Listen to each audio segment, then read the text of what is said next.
What's going on, everyone? My name's Eric and I just got back from NAMM 2024 and had an absolutely killer time. It was my first time going since 2020 and I was so happy to actually get back to the NAMM show. It was something that I really looked forward to every year when I was growing up and watching all the NAMM videos on YouTube. When I was first getting into guitar and everything like that, it was always like this magical time of year where you could just see new gear. And it was also really cool for me too at a young age seeing some of my favorite artists that were actually getting me into guitar and getting me inspired about guitar, like checking out new gear and everything like that, and like hearing their thoughts and opinions and all that stuff. And that was always awesome for me, and being able to do that now as an adult is something that is so cool. And yeah, it was just an amazing experience and saw a lot of awesome brands. And if you're really considering on going to NAMM, you should really do it. It's a great place, great time to network, and great way to honestly just catch up with so many friends, which is something that I really did this year, as well as seeing a lot of cool new gear. And speaking of new gear, I do want to talk to you all about something today. You guys probably know this channel, a big part of the channel, and what I do is based around Dimebag and Pantera, and obviously the guitars that Dimebag has used throughout his career in Pantera and Damageplan. Now in this video, I'm not going to be going over like the Dean Guitars lawsuit or anything like that, or the new Dean Zielinski brand, but what I wanted to go over is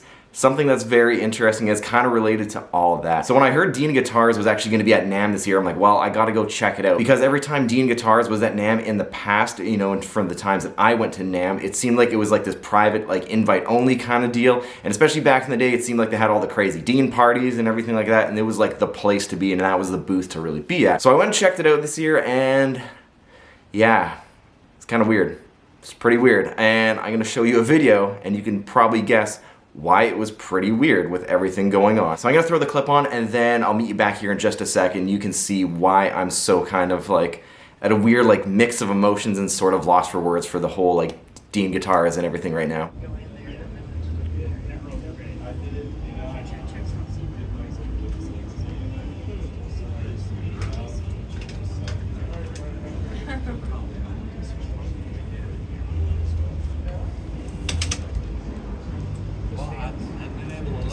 Still playing? Nah, he's with Gibson. I told David James a text when I got here to see if he was here.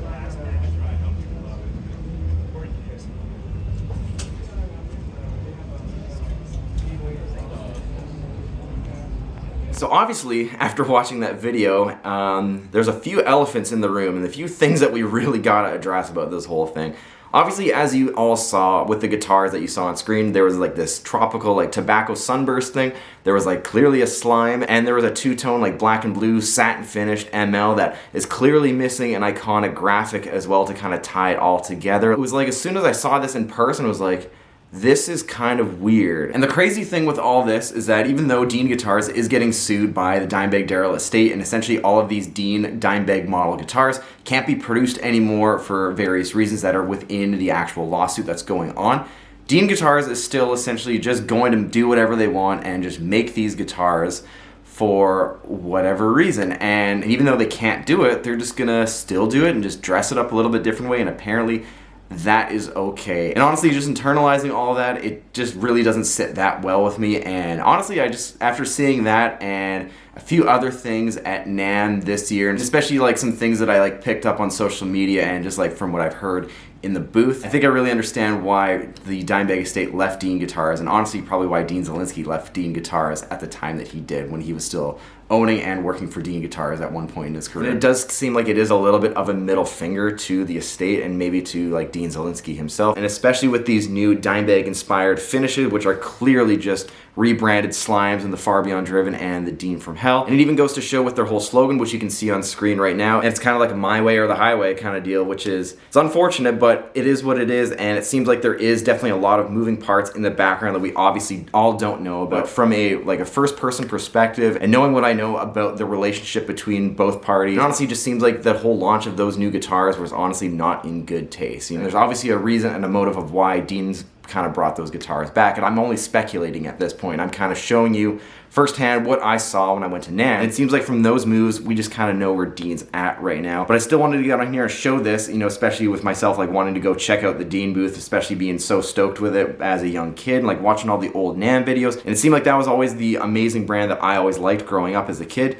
And now growing up and now seeing like the whole like a split in the lawsuit with honestly my favorite guitar player and the favorite band and everything, it's honestly just left a little bit of a sour note for me with that whole brand. And honestly, for myself in the last while, especially before the Estate and Dean guitars really split, I was still excited about the brand because they were making Dimebag guitars. And even though Dimebag didn't sign off on those guitars at all, it was still cool seeing that they were still being made, as there's a giant wave of new Pantera and new Dimebag fans that are growing up as well, you know, whether they're getting into music or there's people who are just now being able to afford these guitars, especially being a big influence on the younger generation of guitar players growing up. But it's just really unfortunate the way things went with the Estate and with Dean guitars, and especially now with Dean guitars. It almost seems like there's maybe some true colors that have kind of came out, maybe that we're now able to see, especially why Rita and the Estate kind of left Dean guitars. And you know, I'm just gonna leave it at that. I want to turn it to you. Again, this was pretty well candid, and I just wanted to get on here and kind of like share this with you, given I was back at NAMM, and it really caught my eye, and it was something I was kind of really thinking about the entire weekend after seeing it. It was just a weird experience. So let me know in the comments below of what you think of all this. It's a really interesting topic. As you could probably tell, like I'm still kind of like putting words together for the whole thing. It's really interesting, and it's, you know, especially a kid who loved Dean guitars back in the day, it's weird to see this. It's just really unsettling. With all that being said, if you liked the video, give it a thumbs up. Let me know in the comments below, especially of what your thoughts are regarding this whole situation with these new guitars. If you're new to the channel, consider subscribing. I have tons more content like this and tons more, especially Pantera and Dimebag guitar videos on the channel. And if you really love what I do, make sure you hit the notification bell so you don't miss a single video that I upload. Thanks for checking this out, and I will see you next time.